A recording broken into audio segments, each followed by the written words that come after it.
For over 40 years, HBCU graduates have helped shape the Black physician pipeline.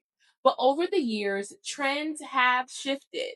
The question is, what changed? If you're interested, stay tuned.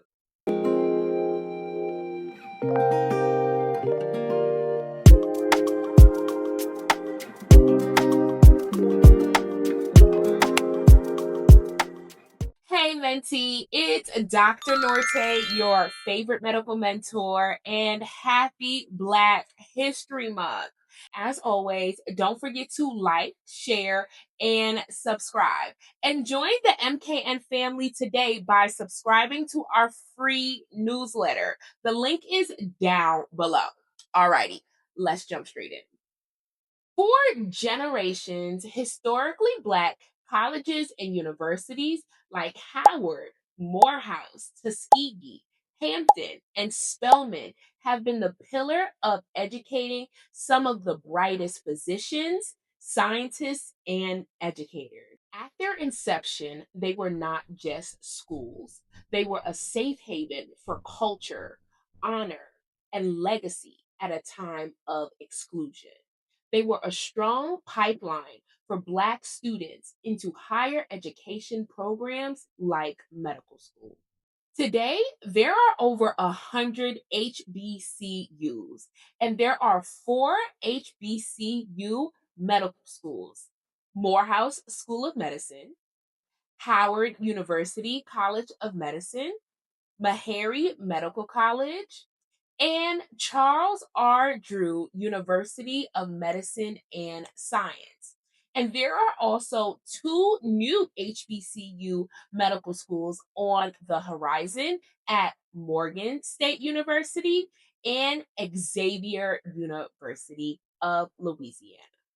All these institutions were founded on a similar mission: the advancement of people of color. However, the data shows that over the past 40 years, there has been a relative decline in the proportion of Black medical school matriculants that graduated from HBCUs. And the question is why? In an article written in JAMA entitled Trends in Medical School Applications and Acceptances from Historically Black Colleges and Universities, 1980 to 2022, they discuss these findings from data collected from the Association of American Medical Colleges and the National Center for Education Statistics. The study compared trends for over 1.5 million applicants across HBCU campuses and non HBCU campuses over the 40-year span. Their research found that HBCU graduates were accepted into medical school at lower rates than Black applicants from non HBCU schools, even though they were the majority of Black applicants that were applying to medical school until 2018. For the first time in 2018, Black applicants from non HBCU schools applied in greater numbers than those from HBCU schools. And again, the question is why? There are many proposed reasons why these changes have been occurring over the years. First, policy shifts have historically reshaped educational access. After Brown versus Board of Education in 1954, Black students gained access to predominantly white institutions.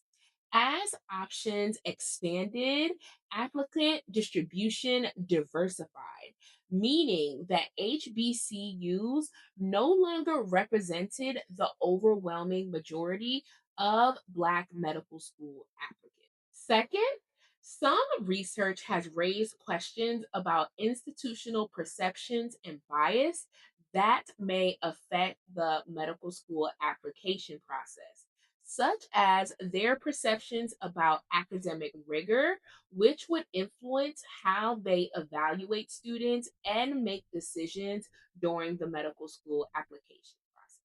Third, we have to think about access and funding. Do students at HBCUs have the same access and funding to resources, tools, scholarship, mentorship as their counterparts at non HBCU schools?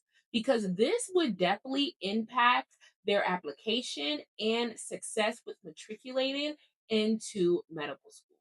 And lastly, students that attend HBCUs are very in tune with who they are and the historical disparities that affect them when applying to programs such as medical school. In a previous video, I discussed that the numbers of medical school applicants were decreasing, and I believe that it had to do a lot with a sense of belonging, which can definitely apply to HBCU students not applying as often as non HBCU graduates for this very reason. If we are serious about strengthening the pipeline for Black physicians from HBCUs and honestly all institutions, we must take action. Many colleges and universities have pipeline programs in place for students that are interested in applying to medical school. However, over the years, pipeline strategies need to be reevaluated to assess if they are still producing the desired outcome.